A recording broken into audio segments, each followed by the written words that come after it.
کچھ اور رکھ دیں اس کا نام.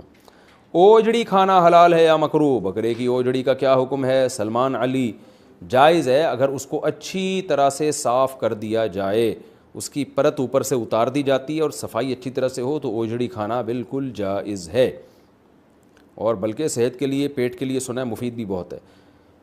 کپورے کھانے کا شرعی حکم: کپورے کھانا کیسا ہے؟ اگر کوئی کھا لے تو کیا حکم ہے؟ محمد ابراہیم سلیم: جائز نہیں ہے فقہ حنفی میں, اور اس کی دلیل بڑی مضبوط ہے. ایک تو صحابہ سے یا نبی صلی اللہ علیہ وسلم سے کہیں بھی ثابت نہیں ہے کہ جانور میں یہ چیزیں آپ نے کھائی ہوں کبھی, اور دوسری بات یہ کہ وہ نجاست کا محل ہے.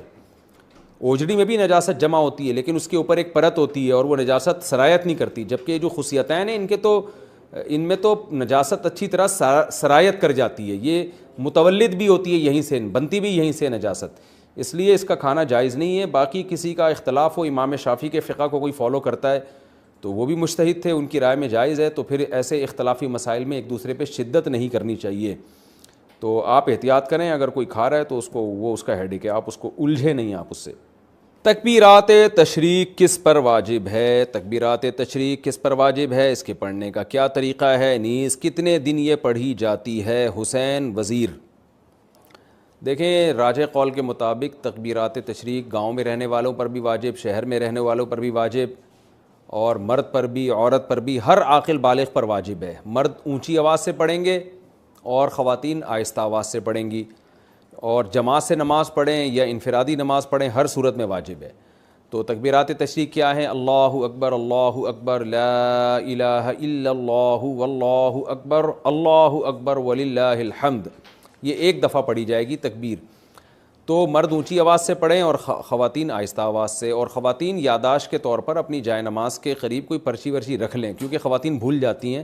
مردوں میں تو یہ ہوتا ہے کسی ایک نے بھی اونچی آواز سے پڑھی سب کو یاد آ جاتا ہے, لیکن خواتین کے لیے چونکہ آہستہ آواز سے تو ان کو یاد دلانے والا کوئی نہیں ہوتا, تو گناہ ملتا ہے. یہ تکبیرات پڑھنا واجب ہیں.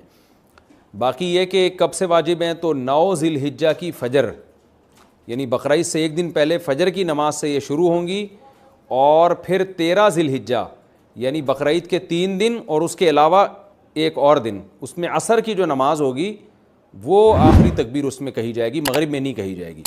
تو 13 ذی الحجہ کی عصر تک 9 ذی الحجہ کی فجر سے شروع کی جائے گی. تو یہ تکبیرات تشریق ہیں. تکبیرات تشریق صرف قربانی کرنے والوں کے لیے ہے. بقرعید کی تکبیریں کن لوگوں کو پڑھنی چاہیے؟ قربانی کرنے والوں کو یا ہر ایک کو؟ اور یہ تکبیرات کتنے دن تک پڑھنی چاہیے؟ حسین وزیر: یہ میں نے آپ کو اس سوال کا جواب اس سے پہلے والے سوال میں ڈیٹیل سے دے دیا ہے. جو قربانی کر رہے ہیں وہ بھی, جو نہیں کر رہے وہ بھی, سب پر لازم ہے.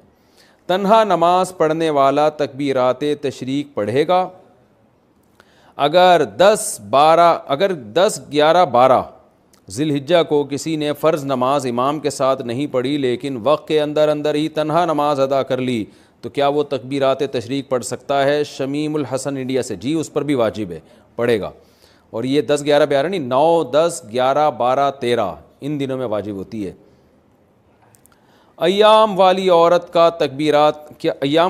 کیا تکبیرات تشریق پڑھ سکتی ہے؟ کیا عید الاضحیٰ کے دنوں میں ایام والی عورت تکبیرات تشریق پڑھ سکتی ہے؟ ابو عمار سعودی عرب سے: دیکھیں تکبیرات تشریق یہ فرض نماز کے ساتھ خاص ہیں, فرض نماز کے فوراً بعد پڑھی جاتی ہے. تو جب ایام میں جو عورت ہے اس پہ نماز ہی نہیں ہے تو تکبیرات تشریق کہاں سے ہو گئی؟ تو ویسے وہ اللہ کا ذکر کرنے کے طور پہ تکبیرات تشریق پڑھتی رہے سارا دن, وہ تو بہت اچھی بات ہے. سارا دن ذکر کرے گی, ان دنوں میں ذکر کا ثواب بہت زیادہ ہے. تو عورت پہ صرف تلاوت اور نماز پہ پابندی ہوتی ہے ایام حیض میں, اس کے علاوہ تو ہر قسم کی عبادت عورت کر سکتی ہے.